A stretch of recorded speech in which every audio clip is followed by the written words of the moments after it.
আজকে তোমাদের সাথে শেয়ার করব একদম অনুষ্ঠান বাড়ির মতো স্বাদের পটল চিংড়ি রেসিপি। তাহলে চলো দেখে নেওয়া যাক। সব প্রথমে চিংড়ি মাছগুলোর খোসা ছাড়িয়ে পরিষ্কার করে ধুয়ে নিয়েছি। এবার কড়াইয়ের মধ্যে তেল দিয়ে তেল গরম হলে সামান্য হলুদ আর লবণ দিয়ে চিংড়ি মাছগুলো দিয়ে ভালো করে ভেজে তুলে নেব।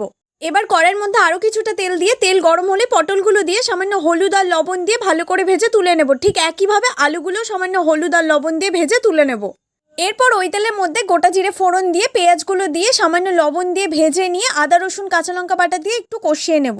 আদা রসুনের কাঁচা গন্ধটা চলে গেলে এবার দিয়ে দেবো হলুদ গুঁড়ো, কাশ্মীরি লঙ্কা গুঁড়ো, জিরে গুঁড়ো, সামান্য চিনি আর লবণ দিয়ে ভালো করে মিশিয়ে নিয়ে টমেটো বাটা দিয়ে আরও 2 মিনিট কষিয়ে নেব।